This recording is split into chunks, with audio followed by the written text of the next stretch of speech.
అందరికీ నమస్తే. ఏదైతే సుగాలి ప్రీతి అనే ఒక ఆడబిడ్డ ఇన్సిడెంట్ ని పవన్ కళ్యాణ్ గారు ఎంతలా తన రాజకీయ స్వలాభం కోసం వాడుకున్నాడు అనేది కూడా మనం అందరం చూసాం. ఏదైతే 2017 ఆగస్టు 18న ఆగస్టు 18న చంద్రబాబు నాయుడు గారు ముఖ్యమంత్రిగా ఉండగా జరిగినటువంటి ఈ ఘటనని ఆ రోజు తేలుకుట్టిన దొంగల కిక్కురు మనకుండా ఉన్నటువంటి వ్యక్తి ఏదైతే 2019 నుంచి 24 మధ్యలో జగన్మోహన్ రెడ్డి గారి ప్రభుత్వ హయాంలోనే ఇది జరిగినట్టుగా ప్రజల మెదడులోకి ఎక్కించడం కోసం మాట్లాడిన మాటలన్నీ కూడా విన్నాం. అవన్నీ కూడా ఇంకొకసారి విన్నామా? ఒకసారి వినండి. మీరు వచ్చి ప్రభుత్వం వచ్చి ఎందుకు సుగాలి ప్రీతికి దారుణానికి ఎందుకు మీరు న్యాయం చేయట్లేదు?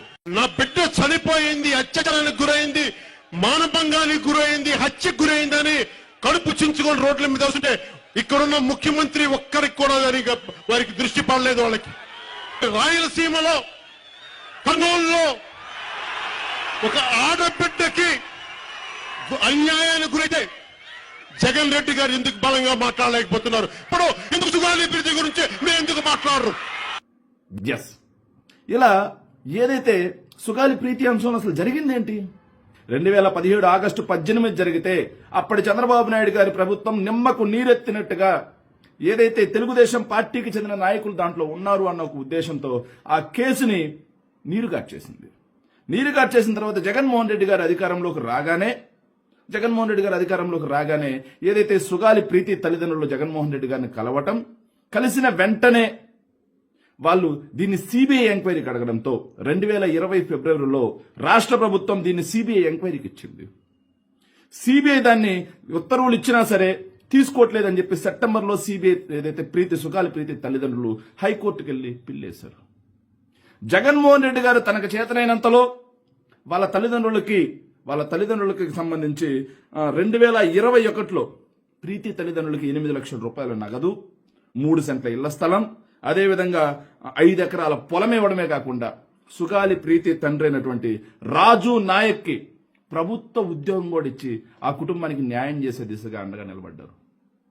మరి ఈ మాత్రం చిత్తశుద్ధి, ఆ కుటుంబం పట్ల చిత్తశుద్ధి పవన్ కళ్యాణ్ గారికి ఉందా?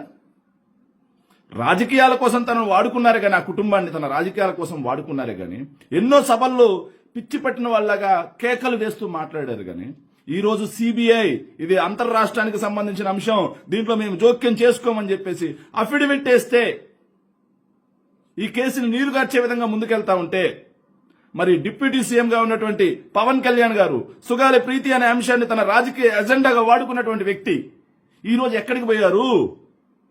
సుగాలి ప్రీతి అంశం ఈ రోజు పట్టట్లేదా?